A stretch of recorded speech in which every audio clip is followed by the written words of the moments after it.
Hello and welcome everyone to the Digital Awards events for GovHack 2021. Tonight, we'll be celebrating the achievements of participants from South Australia and Western Australia and those entering challenges from these cities. I'm Nayar Fatima from the Community Partnership Team at GovHack, and this is Krish Valvage, the Western Australia Region Lead. Before we begin, I would like to take a moment to pause and reflect on the fact that we reside on the lands of the world's oldest living civilization. I would like to pay my respect to the Kaurna people, the traditional custodian of the lands and the water on which I'm streaming to you today. I'd like to pay respects to the Whadjuk people of the Noongar Nation, the traditional custodians of the lands and waters on which I am streaming to you today. We acknowledge the traditional customs of the various lands from all of you watching and the Aboriginal and Torres Strait Islander peoples participating in GovHack. We pay our respects to elders past and present and celebrate the diversity of Aboriginal and Torres Strait Islander people and their ongoing cultures and connections to the lands and waters of Australia. Welcome everyone to tonight's South Australia and Western Australia GovHack 2021 Region Awards.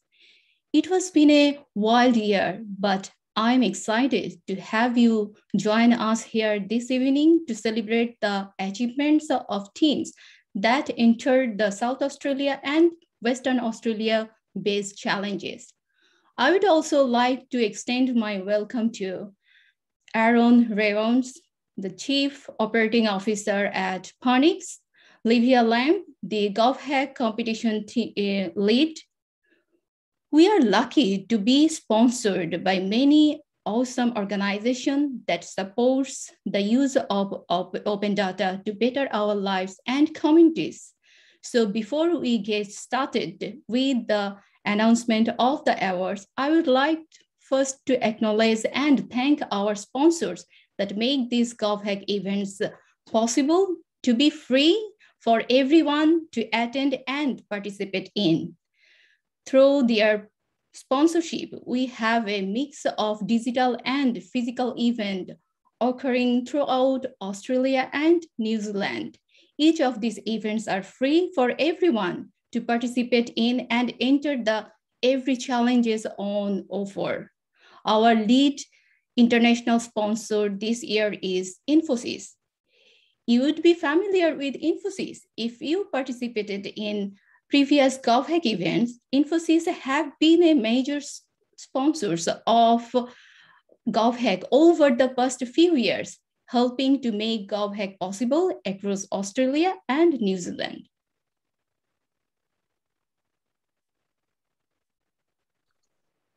Thanks also goes to our international sponsors, Confluent and Slack. Confluent helped keep our participants fed over the weekend with those Uber Eats vouchers. And Slack, helped keep our participants, sponsors, volunteers, and mentors connected over the weekend. Thanks also goes to our Australian sponsors and partners for this year, including the Australian Bureau of Statistics, the Australian Taxation Office, the Department of Education, Skills and Employment, and Telstra x Microsoft. And our Australian community partners, including AARNet, Hackathons International, and Luma Institute. Here in South Australia, I would like to extend a great thank you to the Phoenix, our silver sponsor, Stone and Chalk as event sponsor, Torrens University, Australia as our venue partner, and Australia Adelaide University Entrepreneurship Club, Founder Institute Adelaide Chapter, and Moonshot as community partners. Here in WA, I'd like to extend a great thank you to the City of Fremantle and the University of Notre Dame as our gold sponsors, 221 as the bronze sponsor, Breakthrough WA as our venue partner, and the City of Albany as our supporting partner. Thank you to all our sponsors for GovHack 2021 for making this year possible. Here is something to keep you watching. During this award event, along with all the other 2021 award ceremonies, we'll be asking a series of trivia questions. For every correct answer that you submit, you go into a draw to win one of 50 gift cards. Answers of each question close 1 hour after the ceremony. Winners will be selected and notified after the final award ceremony on 21st October. You can submit entries to the trivia by heading to govhack.org/awardstrivia, or you can use the QR code in the top right.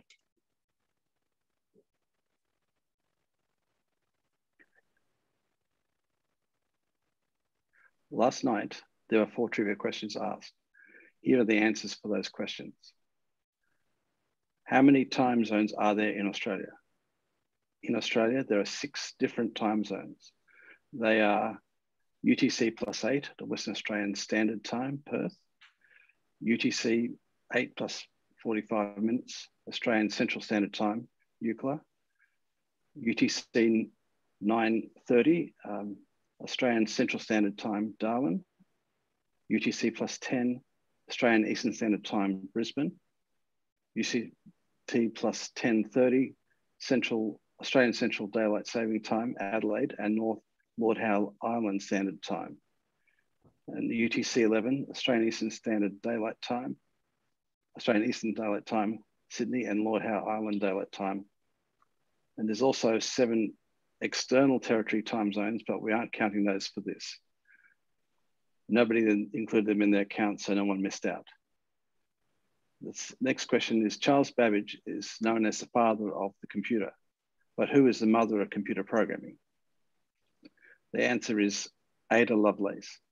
She describes an algorithm for the analytical engine to compute the Bernoulli numbers. It is considered to be one of the first published algorithms ever specifically tailored for implementation on a computer. And Ada Lovelace has often been cited as the first computer programmer for this reason.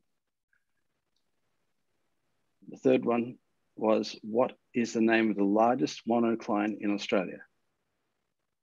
A monocline is a simple bend in the rock layers, so they're no longer horizontal. The largest monocline in Australia and in the world is Barunga, or also known as Mount Augustus in Western Australia. Mount Augustus is widely acclaimed as a tourist and promotional and information literature as the world's largest monolith, but this is incorrect. Australia also has the world's largest monolith, and that's Uluru. Barunga Mount Augustus is more than twice the size of Uluru. And the final question from yesterday was, in which year was the iPhone officially released in Australia?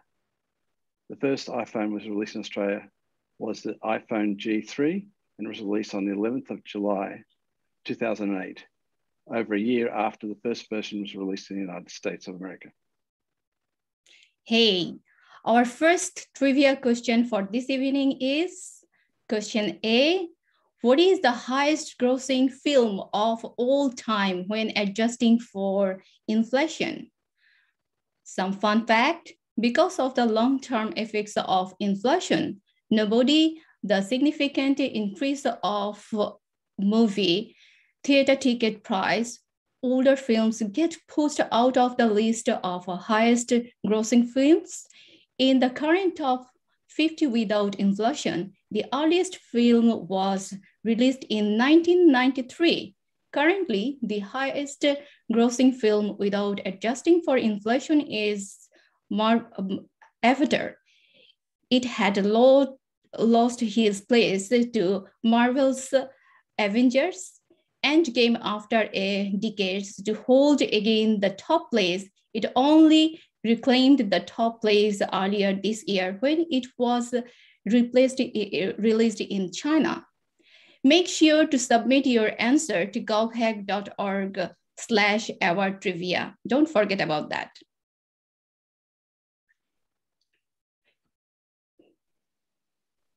And now on the award and how they will work. For each challenge, we'll be announcing honorable mention, runner-up, and winners, should there be entries at those placements.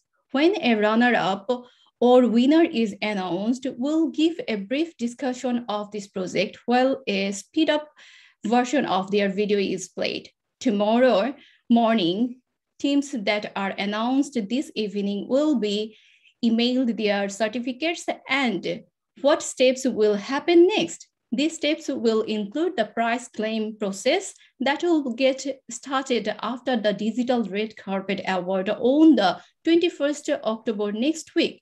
Keep an eye out on your emails if you place this evening. Thank you to all these participants in the South Australia-based challenges. This evening, we will be announcing the placements of 3 challenges that were put forward by Parnix and GovHack Australia. This year, GovHack in South Australia was returned to physical events for the competition weekend. It was great to see participants gathering together in a COVID-safe way to develop their idea, responding to the challenges put forward by our sponsor and partners. On-site participants connected with a mix of local and interstate participants to bridge the skills and knowledge so they could develop their excellent projects. The first challenge we'll be announcing this evening are the challenges sponsored by GovHack Australia. For this, we are joined by Livia Lam, the competition lead of GovHack. Welcome, Livia. The first challenge we are looking at is meeting the need of vulnerable Australia during a global pandemic. Can you tell us about this challenge, Livia? And let us know who are the team win these challenges. Thank you. Thanks, Naya. So in this challenge, we asked, as we navigate through the complexities of a global pandemic, how can data help us better understand and meet the needs of vulnerable Australians? For example, older Australians and Australians with a disability. For this challenge, we identified 2 projects to receive honourable mentions.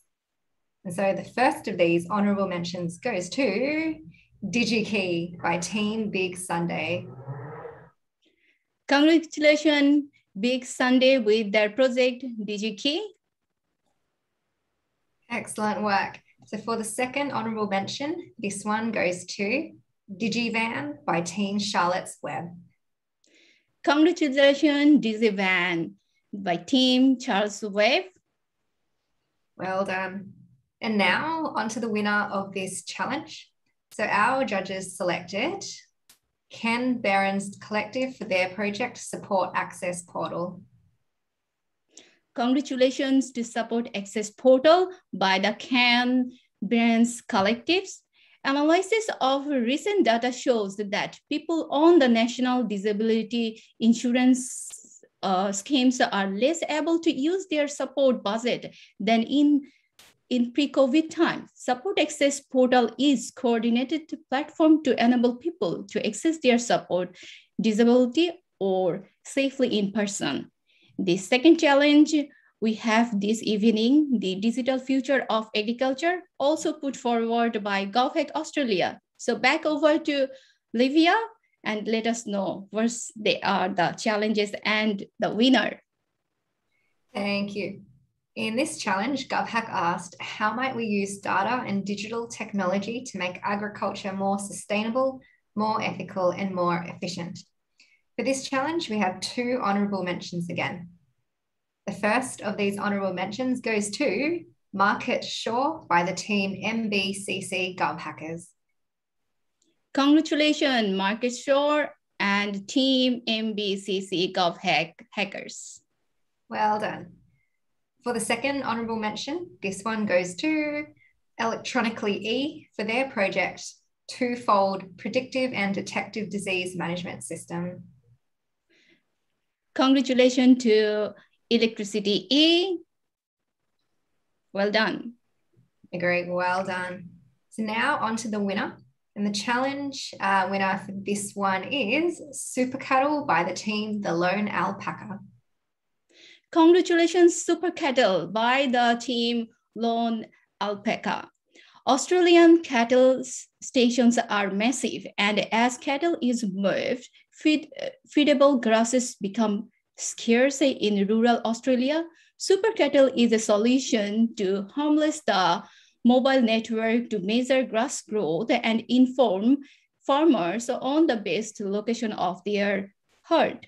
Thank you, Livia, for running this event. Thank you very much.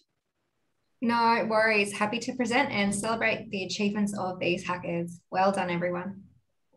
Okay, before going to our next challenge, we have our second trivia question for this evening. The question B, which invention is often credited to rather technical Douglas Egerbart in the 1960s? Some fun fact, this invention appeared in a very famous demonstration that lasted over an hour and a half. This invention was just a small part of the demo, only in focus for a few minutes, but was used throughout the entire demo. You must likely have one of these settings on your desk at the moment, maybe a little more advanced, but still essentially the same. Make sure to submit your answer to govhack.org/hourstrivia. Now, moving to the next challenge, we have the challenges from Parnix, building citizen trust in this digital world. Although Aaron Rowland, the Chief Operating Officer at Parnix, was not able to join us this evening, he did provide a recording of the placement's announcement. Hello, my name's Aaron Reynolds, Chief Operating Officer at Parnix. Parnix is your trusted data partner. Parnix is currently engaged on a number of federal and state government digital restart projects, and we thought this year we would like to throw out a challenge to all those hackers in this year's GovHack, how to build citizens' trust in this digital world. We are all now accessing more services online. Citizens need to give their consent for their data to be used. How do you gain their trust that their data will be used appropriately? We had 8 respondents, 3 very worthy candidates. Our judges identified one honourable mention, and that was Project Atomic by Team Atomic Northerners. They created a proof of concept using Tasmanian heritage data on a blockchain to store key value items with access control that showed who was allowed to access what type of data at a granular level. Congratulations, Atomic by Atomic Northerners for their honourable mention. Then we had a runner-up, Project P2 Access Notifications, who described how the citizens can identify if their data was accessed only when they received a notification. This was done by using Ethereum smart contracts that guaranteed citizens that their data was not accessed if they had not received a notification, which built trust. Congratulations, PI Access Notifications. And our winner, we would like to congratulate DigiKey, who demonstrated a safe and secure way for Australians to share their data, as well as receive timely information that is relevant to their health, lifestyle and travel within Australia. They have ideated a physical card which could be used with digital credentials. Congratulations. Congratulations, DGK, by Big Sunday for winning the challenges. In closing, I'd like to mention that this was our first year sponsoring and participating in GovHack. We really enjoyed ourselves. We look forward to being involved in future years to come and keep hacking. Thank you, Aaron, for presenting the placement for the Parnix Challenge Building Citizen Trust in this digital world. That was the last of the challenge for our South Australia-based competition. Congratulations to all the teams that participated in the competition this year. We look forward to seeing you back next year. Before going to our Western Australian challenges, we have one more trivia questions for this evening. The question is, what name was given to the group of 19th century English textile workers who destroyed weaving machinery as form of protest. Hey, Chris, can you just give some fun fact about this question? Certainly. Over time, the term has become to mean one opposed to new technologies. And I've certainly seen a lot of those people around these days. Okay. Make sure you submit your answers to govhack.org/trivia awards. Thank you to all those that participated in the WA-based challenges. This evening, we'll be announcing the placements for 2 challenges that were put forward by 221 and the City of Fremantle. This year, GovHack 2021 in WA was actually had physical events, one held on the campuses of the University of Notre Dame and the other one in Albany City Council area. The notable thing to mention about the Albany participants is that most of them were actually young people in the school age area. So our first challenge that we're announcing for our WA-based challenges from 221, their challenge showed how would you improve online services in WA. For this challenge, we're joined again by Olivia Lamb, competition lead, to announce the placements on behalf of 221. Welcome back, Olivia. Please give us a rundown on this challenge. Sure thing. Thanks, Chris. With the next challenge, digital innovation provides the WA government with the opportunity to stimulate economic growth and allow Western Australian people, businesses, and communities to thrive. There is an opportunity to use data and analytics capabilities for new insights into WA's most complex social, health, environmental, and economic issues. With this in mind, 221 asked, how would you improve online services in WA? For this challenge, 221 selected a single winner, and that winner is Project Clover by GSG GovHackers 2.0. Congratulations to the GSG GovHackers 2.0 for their Project Clover. Project Clover is designed to be a tool for the common citizen. The app is used to report any issues in public areas, which would make it easier for government departments to review and resolve. The app is also capable of keeping the user up to date with COVID-19 news, available parking spots, and the location of public spaces nearby. Thank you, Olivia, for running us through this challenge, and I'll get you to help with the next one also. As our last challenge for the night, from the City of Fremantle, the challenge is most outstanding benefits to the residents of Fremantle. Back to you, Olivia, and tell us about the challenge from the City of Fremantle. Sure thing. In this challenge, the City of Fremantle wanted to know, how can we use open data to most benefit residents of Fremantle? Teams could take any data set and use it to create something that will benefit the residents. For this challenge, the judges identified one runner-up. They were WA Homelessness Fremantle by the team WA Homelessness. Congratulations to the team WA Homelessness Fremantle by the team WA Homelessness. WA Homelessness Fremantle aims to highlight the homelessness challenges being faced in Western Australia and identify some of the viable approaches to improving the situation.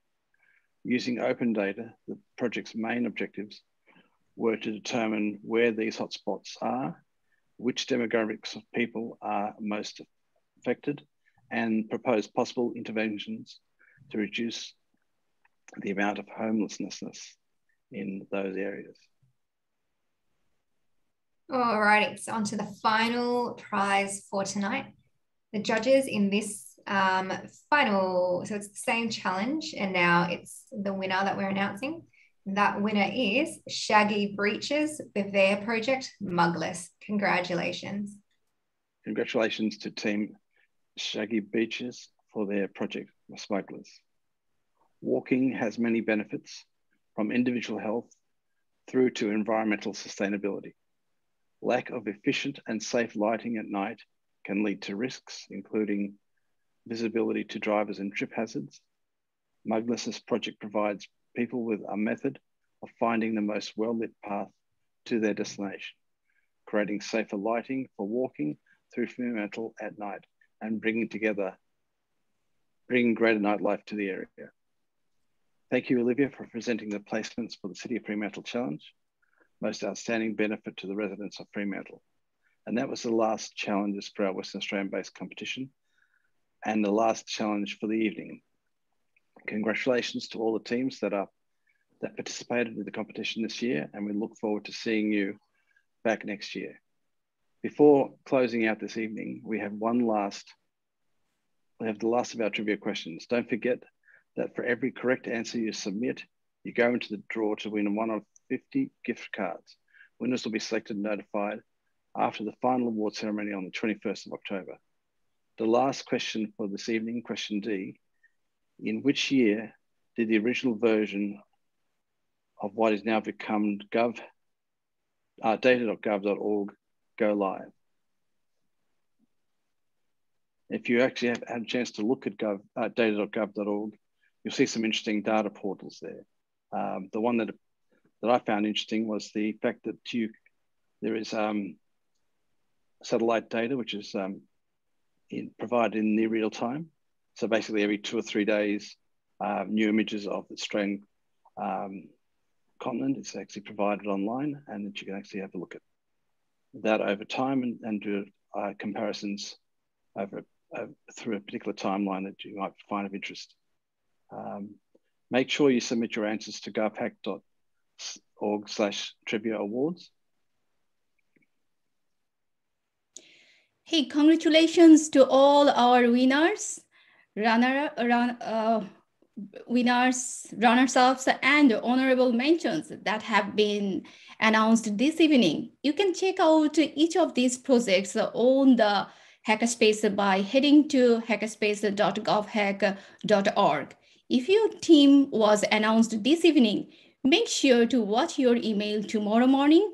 If your team was not announced this evening, keep an eye on the upcoming events over the next couple of days. It will be noticed easily. Thank you. There are 3 award ceremonies still to come. For those of you looking to join, for our Queensland participants, we have a physical ceremony happening in Brisbane on Friday the 15th at the University of Queensland St. Lucia campus. Doors open at 6 p.m. Eastern Standard Time. The presentation start at 7 p.m. The digital live stream of this event will start at 7 p.m. Eastern Standard Time. For our Tasmanian participants, we have a physical ceremony happening in Hobart on Tuesday the 19th at the University of Tasmania Sandy Bay campus. Doors open at 5:30 p.m. Eastern Daylight Time for the presentation to start at 6 p.m. The digital live stream of the event will start at 6 p.m. Australian Eastern Daylight Time. If you plan to attend the Queensland or Tasmania physical events, registration is important. So head to the Hackerspace to secure your seat. Lastly, we have the Australian, New Zealand and International Digital Red Carpet Awards, which will be live streamed on Thursday the 21st. The live stream will start at 6 p.m. Australian Eastern Daylight Time, and you can see what time will be in your local time zone on the screen now. Once again, thank you everyone for joining us this evening to celebrate the achievements of our participants this year in making our communities a better place through the use of open government data. Thank you to our sponsors that make these events possible. Thank you, everyone. We look forward to seeing you at the other ceremonies this week and again next year at the 2022 competition. Bye.